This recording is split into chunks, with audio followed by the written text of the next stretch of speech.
हो जाएंगे। So today we have to study Faraday's laws of electromagnetic induction. आज जो हम टॉपिक पढ़ने जा रहे हैं उसका नाम है EMI।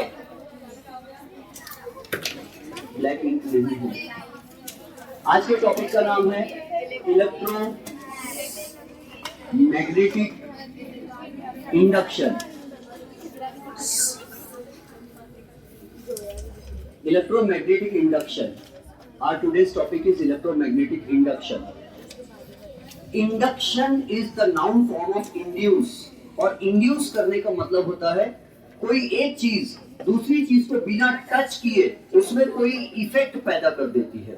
और मैंने एग्जांपल दिया था आपको कि मैंने ब्राउन कलर की इमली लेके आया टैमरिंड, उस पे अच्छा सा नमक लगाया और वो इमली खा रहा हूँ, तो आप में से कुछ लोगों के मुंह में सलाइवा आ जाएगा।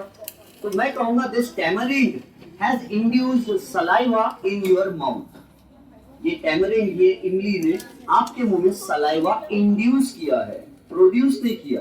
प्रोड्यूस के लिए दो चीज का टच होना जरूरी होता है, इंड्यूस के लिए बिना टच हुए होता है।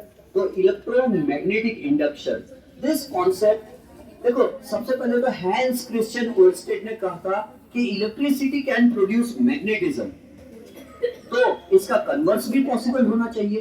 Magnetism also should be able to produce electricity, and this was proved by Michael Faraday in England and sir Joseph Henry in America. तो इंग्लैंड के जितने ऑथर्स रहते हैं, इलेक्ट्रिसिटी जनरेट करने का क्रेडिट वो माइकल फैराडे को देते हैं, और अमेरिका के जो ऑथर्स है, पब्लिक है, वो सर जोसेफ हेनरी को क्रेडिट देती है इलेक्ट्रिसिटी कैसे जनरेट करते उसका डिस्कवरी करने का। तो सी, माइकल फैराडे ने क्या किया? माइकल फैराडे ने एक ऐसा वायर लिया गोल, और इस वायर को उन्होंने बल्ब से कनेक्ट किया। अब मैं आज थोड़ा दूसरा बना रहा हूं। उन्होंने एक वायर लिया और उसको बल्ब से कनेक्ट कर दिया। फिर उसके बाद उन्होंने क्या किया? तो he took one bar magnet. This is called Faraday's magnet coil experiment.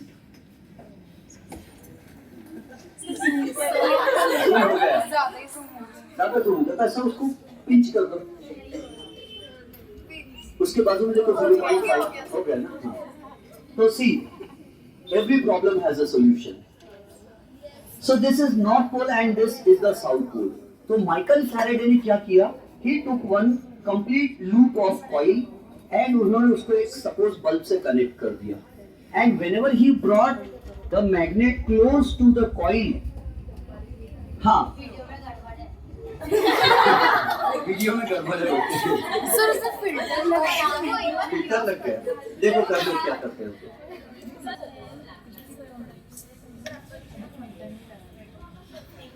ठीक है, listen this, whenever he brought the magnet close to the coil, it induced some current in the coil.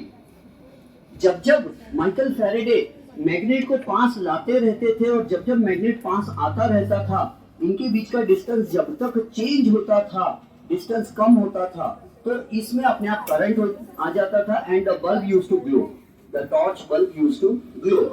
कब तक ग्लो होता था?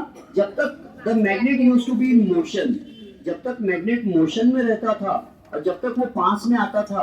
तो पास में आने से क्या होता है? Magnetic field on the coil increases. So this, whenever the magnet was in motion towards the coil, the magnetic field on the coil used to increase, go on increasing, and that increasing magnetic field would apply a force on the electrons in the wire, and it used to cause electric current, and due to that induced current the bulb used to glow. And then what he would do is, next he used to take the magnet, he took the magnet away from the coil, and so long as he moved the magnet away from the coil, so long as the distance between the coil and the magnet was increasing, the magnetic field was decreasing on the coil, and that decreasing magnetic field also gave rise to current in the coil, but in the opposite direction. Michael Faraday ने जब magnet को, जब तक वो पास लाते रहे, magnet जब तक motion में रहा, तब तक बल्ब चालू हो गया था, चालू रह रहा था। और जैसे वो पास आके रुक गए तो बल्ब बंद हो गया, करंट बनना बंद हो गया। जब वो मैग्नेट को दूर ले जा रहे थे तो जब तक मैग्नेट दूर जा रहा था तब तक इसमें करंट बन रहा था। जब मैग्नेट पास आ रहा था तो भी करंट बन रहा था, दूर जा रहा था तो भी करंट बन रहा था। तो मैग्नेट के पास आने से magnetic field on the coil was increasing and magnet के दूर जाने से magnetic field on the coil was decreasing. So whenever the magnetic field was increasing or decreasing, current was induced in the coil. And if he took the coil and the magnet both in two hands and in one hand each, and he moved them with the same velocity towards left or with same velocity with right, no current was induced. इन्होंने क्या किया, पहले coil को वैसे ही रखा, magnet को पास लाया तो भी करंट बना, पास लाके रोक दिया तो करंट नहीं बना, दूर ले गए तो जब तक दूर जा रहा था मैग्नेट तो करंट बना कॉइल में, और दूर चले गए तो करंट बनना बंद हो गया। तो इससे पता चला कि पास आते समय मैग्नेटिक फील्ड लगातार बढ़ रही है तो उससे करंट बन रहा है, दूर जाते समय मैग्नेटिक फील्ड कम हो रही तो उससे भी करंट बन रहा है। तो इंक्रीजिंग और decreasing magnetic field causes induced current in the coil. But फिर उन्होंने उल्टा किया, मैग्नेट को वहीं पर रख दिया और कॉइल को पीछे पीछे पीछे पीछे खींचा, तो क्या हुआ, कॉइल में करंट बना, बल्ब चालू हुआ। और मैग्नेट को वहीं रहने दिया, कॉइल को मैग्नेट के पास ले गए तो भी करंट बना। जब जब इन दोनों के बीच का डिस्टेंस बढ़ता है तो भी करंट इंड्यूस होता है, और मैग्नेट और कॉइल के बीच का डिस्टेंस कम होता रहता है तब भी करंट इंड्यूस होता है। लेकिन दोनों के बीच का डिस्टेंस अगर फिक्स रहता है, चाहे दोनों रुक जाए या दोनों सेम स्पीड से लेफ्ट में जाए या राइट में जाए, दोनों के बीच का डिस्टेंस चेंज नहीं होता तो करंट इंड्यूस नहीं होता। मीनिंग समझ गए? तो जब ये मैग्नेट पास में आ रहा तो मैग्नेटिक फील्ड इंक्रीज करा, तो इससे फैराडे ने अपना एक फर्स्ट लॉ दिया, तो इससे कहते हैं Faraday's first law of EMI. Faraday's first law of electromagnetic induction. और ये लॉ क्या कहता है, whenever there is a change in magnetic field, हो सकता है मैंने कल कुछ और लिखा है, आज कुछ और लिखा था, लेकिन मीनिंग वही रहेगा क्योंकि कॉन्सेप्ट नहीं बदलता, लैंग्वेज बदल सकती है, वर्डिंग बदल सकती है। whenever there is a change in the magnetic field near a coil,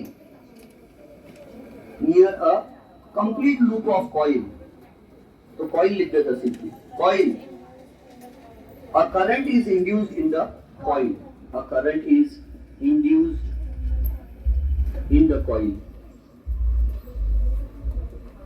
Whenever there is a change in the magnetic field, चाहे magnetic field बढ़ती रहे तो भी करंट इंड्यूस होता, और मैग्नेटिक फील्ड कम होती रहे तब भी करंट इंड्यूस होता। अगर मैग्नेटिक फील्ड कम होकर रुक जाए तो करंट नहीं बनेगा, मैग्नेटिक फील्ड इंक्रीज होकर रुक जाए तो नहीं बनेगा। जब तक इंक्रीज हो रही है मैग्नेटिक फील्ड या डिक्रीज हो रही है मैग्नेटिक फील्ड तब तक ही करंट बनता है। एंड करंट का वैल्यू कब ज्यादा रहेगा, तो if the magnetic field changes quickly more current will be induced. Faraday का सेकंड लॉ क्या है, Faraday's second law of EMI. If the magnetic field near a coil changes quickly, if the magnetic field near a coil changes quickly, then more current is induced. More current is induced in the coil. जितने जल्दी magnet पास आया दूर गया, पास दूर पास दूर पास दूर पास दूर, जल्दी आ रहा जा रहा तो बहुत करंट बनेगा। और अगर पास आया दूर गया, पास आया दूर गया, पास आया दूर गया तो करंट कम बनेगा। If the magnetic field near a coil changes quickly, then more current is induced, and vice versa. And लिख लेते हैं, if the magnetic field changes slowly, if the magnetic field changes slowly, धीरे धीरे magnet पास आ रहा है, धीरे धीरे magnet दूर जा रहा है, धीरे धीरे पास आ रहा है, धीरे धीरे दूर जा रहा है, than less current is induced. ये मैं आपको इजी लैंग्वेज में करके बता रहा हूँ, लिख के बता रहा हूँ। लेस करंट इज इंड्यूस्ड, वरना इसको तो हाई फाई लैंग्वेज में लिखते थे EMF induced in the coil is directly proportional to rate of change of flux, लेकिन वो अलग बात है। हाँ, ये समझ में आ गया। अब तो जब फैराडे से पूछा गया कि मैग्नेट जब कॉइल के पास आता है या कॉइल जब मैग्नेट के पास जाता है तो करंट कौन सी डायरेक्शन में बनता है, तो फैराडे म्हणाला मला माहित नहीं। फैराडे ने कहा मुझे नहीं मालूम। तो फिर एक जर्मनी से दूसरे साइंटिस्ट का जवाब आया। मैं कुछ कुछ चीजें अपने मन से फेंकता हूँ, कुछ भी जवाब आया है, वो वहाँ जर्मनी से सुन नहीं रहा था इनकी बातें, और फैराडे को मराठी नहीं आती थी, मला माहित नहीं बोले, तो ये थोड़ा ऐसे बोल देता हूँ मैं। तो लेंज नाम के एक साइंटिस्ट आए जर्मनी से, LENZ, और उन्होंने बताया कि जो इंड्यूस्ड करंट है उसका डायरेक्शन कौन सा रहेगा। तो लेंज ने बताया, क्या बताया, ये देखो। सर कॉइल और वायर में डिफरेंस है? हाँ, कॉइल और वायर में डिफरेंस है। Coil is a complete loop of wire and wire is only has two open terminals. Wire के दो खुले किनारे होते हैं, और लूप यानी जिसका कोई किनारा नहीं होता, कोई साहिल नहीं होता, है ना। तो अगर समझो हमारे पास एक वायर है, हमने इधर से उसको बैटरी का पॉजिटिव टर्मिनल जोड़ा और इधर से बैटरी का नेगेटिव, सेल का नेगेटिव टर्मिनल जोड़ा, तो करंट कौन सी डायरेक्शन में फ्लो होगा, क्लॉक या एंटी क्लॉक? क्लॉकवाइज। और जिस भी वायर में क्लॉकवाइज डायरेक्शन में करंट फ्लो होता है वो हमारी तरफ से देखने पर साउथ पोल का काम करता है। और अगर ये बोर्ड के पीछे ऐसा इसका हटा के मैं उसके अंदर घुस जाऊं बोर्ड के पीछे और उधर ऐसा देखूं तो मुझे ये क्या दिखेगा मालूम है? Anti clockwise. आप लोग यहाँ से देख रहे हो तो आपको ये क्लॉक दिख रहा है, तो आपके लिए ये साउथ पोल है, लेकिन मैं बोर्ड के पीछे जाके देखूंगा ना तो मुझे ये जो है ना ये एंटी क्लॉकवाइज दिखेगा, और उसके पीछे नॉर्थ पोल रहेगा, क्योंकि मोनोपोल कभी नहीं रहता, हमेशा नॉर्थ है, जहां नॉर्थ है वहां साउथ है, तो ये साउथ है तो इसके पीछे नॉर्थ है, समझ गए? और ये साउथ बन गया। और दूसरी बात ये भी पता है समाज को कि ये पॉजिटिव टर्मिनल अगर है और ये नेगेटिव टर्मिनल है तो करंट यहाँ पर conventional current will flow in anti clockwise direction, है ना, एंटी क्लॉकवाइज डायरेक्शन में। And whenever the current flows in anti clockwise direction that particular face behaves as a north pole. अगर आप यहाँ से देख रहे हो तो आपको करंट एंटी क्लॉकवाइज दिख रहा है, इसलिए ये नॉर्थ पोल है, लेकिन बोर्ड के पीछे जाके मैं देखूंगा तो मेरे लिए ये क्लॉकवाइज दिखेगा, तो वो पीछे साउथ पोल रहेगा, यहाँ नॉर्थ है इसके पीछे साउथ। हम कैसे चेक करेंगे? तो हम एक बार मैग्नेट लाएंगे, उसका यहाँ पर नॉर्थ पोल है समझो, तो नॉर्थ पोल को इसके पास ले जाएंगे तो धक्का मारेंगे, रिपेल करेगा, इसको हटा देगा, है ना। और हम साउथ पोल लेके जाएंगे तो अट्रैक्ट हो जाएगा नॉर्थ पे, और यहाँ साउथ को ले जाएंगे तो ये रिपेल करेगा, नॉर्थ को ले जाएंगे तो अट्रैक्ट हो जाएगा। इससे पता चल जाता है कि जब करंट क्लॉक में फ्लो होता है तो वो साउथ पोल बन जाता है, और जिस वायर में करंट एंटी क्लॉकवाइज डायरेक्शन में फ्लो होता है वो नॉर्थ पोल का काम करता है। अब यहाँ पर क्या होता है ध्यान से समझो। तो लेंज ने बताया, ये सिलेबस में नहीं है, समझा तो अच्छी बात, नहीं तो और भी ज्यादा अच्छी बात। लेंज ने बताया कि जब नॉर्थ पोल पास में आता है क्या एनर्जी क्रिएट की जा सकती है? नहीं। तो अगर हम इसमें इलेक्ट्रिसिटी बना रहे हैं, इलेक्ट्रिक करंट बना रहे, तो इलेक्ट्रिक करंट तो एनर्जी है, इलेक्ट्रिकल एनर्जी है। क्या हम इलेक्ट्रिकल एनर्जी क्रिएट कर रहे हैं मैग्नेट को मूव करके? नहीं, हम काइनेटिक एनर्जी को इलेक्ट्रिकल एनर्जी में कन्वर्ट कर रहे हैं। तो देखो जब नॉर्थ पोल इसके पास में आता है तो नॉर्थ पोल के पास में आने से मैग्नेटिक फील्ड बढ़ जाती है, और मैग्नेटिक फील्ड बढ़ने के कारण ये जो वायर में जो इलेक्ट्रॉन्स है उन पर एक फोर्स लगने लग जाता है, और फोर्स लगने के कारण इलेक्ट्रॉन्स मोशन में आ जाते हैं। कितना फोर्स लगता है वो मुझे मालूम है, लेकिन आपके सिलेबस में नहीं, इसलिए मैं वो फोर्स की वैल्यू, फोर्स का फॉर्मूला नहीं बता रहा हूँ। तो ये नॉर्थ पोल जब इसके पास आएगा कॉइल के तो करंट इंड्यूस होगा इसमें। फैराडे ने बोला ना, कॉइल जब मैग्नेट जब पास में आएगा तो मैग्नेटिक फील्ड क्या होगी? बढ़ेंगी, और बढ़ती हुई मैग्नेटिक फील्ड के कारण वायर में क्या बन जाएगा? करंट बन जाएगा। और करंट कौन सी डायरेक्शन में बनेगा? तो करंट जानबूझ के एंटी क्लॉकवाइज डायरेक्शन में बनेगा। क्यों? क्योंकि अगर करंट एंटी क्लॉकवाइज डायरेक्शन में बनेगा तो ये करंट कैरिंग वायर हो जाएगा, और ओल्स्टेड ने कहा जिस वायर में करंट फ्लो होता है वो खुद मैग्नेट बन जाता है। तो इसमें करंट फ्लो हो रहा, ध्यान से, मैग्नेट के पास आने से करंट बना, करंट बनने से मैग्नेटिज्म बनेगा, और मैग्नेटिज्म बनने से ये नॉर्थ पोल बनेगा, क्योंकि करंट एंटी क्लॉकवाइज डायरेक्शन में बना। जब नॉर्थ पोल नजदीक आएगा तो करंट बनेगा, और वो बना हुआ करंट एंटी क्लॉकवाइज डायरेक्शन में जाएगा जानबूझ के, क्योंकि एंटी क्लॉकवाइज में जाने के कारण ये फिर नॉर्थ पोल बन जाएगा। ये नॉर्थ बन के आने वाले नॉर्थ को रिपेल करेगा और बोलेगा वहीं रुक जा, आना नहीं इधर, वहीं रोक देगा। और जब ये नॉर्थ पोल को हम दूर ले जाएंगे तो मैग्नेटिक फील्ड क्या होंगी, इंक्रीज या डिक्रीज? डिक्रीज होंगी। तो due to decreasing magnetic field also current will be induced in the same coil, but this time when the north pole is going away, the current that will be induced will be in clockwise direction. जब ये north pole दूर जाएगा तो current जो बनेगा, north pole के दूर जाने से मैग्नेटिक फील्ड कम हो रही है, मैग्नेटिक फील्ड कम होने से भी करंट पैदा होता है, और जो करंट पैदा होगा वो क्लॉकवाइज डायरेक्शन में पैदा होगा, और करंट क्लॉकवाइज डायरेक्शन में पैदा होगा तो ये साउथ पोल बन जाएगा, और साउथ बन के दूर जाते हुए नॉर्थ को बोलेगा दूर नहीं जाना रे, इधर आओ, पास आओ बोलेगा, है ना। तो नॉर्थ पास में आता है तो ये खुद नॉर्थ बन जाता है, करंट एंटी क्लॉकवाइज में जनरेट बन जाता है, और जब ये नॉर्थ दूर जाता है तो इसमें करंट क्लॉकवाइज डायरेक्शन में बन जाता है, और ये साउथ बन के नॉर्थ को वापस बुलाना चाहता है। तो कॉइल क्या चाहता है? चाहता है कि मैग्नेट वहीं रुका है, पास आए तो नॉर्थ बन के रिपेल करता है उसको, दूर जाए तो साउथ बन के अट्रैक्ट करता है, बोलता है तू पास भी मत आ और दूर भी मत जा, वहीं रहे। समझ ले लो? इसके पीछे और एक कहानी है, ऐसा क्यों करता हूँ? दुनिया की हर चीज चाहती कि उसमें पोटेंशियल एनर्जी कम रहे। ये पेन को अगर मैं यहाँ रख दूँ, पोटेंशियल एनर्जी mgh बढ़ गई, और मैं छोड़ दूंगा तो पेन जाके नीचे गिर जाएगा, पोटेंशियल एनर्जी मिनिमम कर लेगा। दुनिया की हर चीज चाहती पोटेंशियल एनर्जी मिनिमम हो, और मैंने आपको बताया था पोटेंशियल एनर्जी बढ़ती कब है? जब दो अट्रैक्ट करने वाली चीजों को दूर ले जाया जाए तो पोटेंशियल एनर्जी बढ़ती है। और इस पेन को अट्रैक्ट करने में इसको ऊपर ले जा रहा, दूर ले जा रहा, तो पोटेंशियल एनर्जी बढ़ रही है, जितना दूर ले जा रहा पोटेंशियल एनर्जी बढ़ रही है। अट्रैक्ट होने वाली चीजों को दूर ले जाने से पोटेंशियल एनर्जी बढ़ती है, और रिपेल करने वाली दो चीजों को पास लाने से पोटेंशियल एनर्जी बढ़ती है। तो जब ये नॉर्थ पास में आ रहा तो ये क्या कर रहा है, उसको नॉर्थ बन के रिपेल कर रहा, फिर भी हम जबरदस्ती ला रहे, तो हम क्या कर रहे, पोटेंशियल एनर्जी बढ़ा रहे। तो बढ़ती हुई पोटेंशियल एनर्जी के कारण इलेक्ट्रिकल एनर्जी बन जाएगी, जाने दो सिलेबस में नहीं।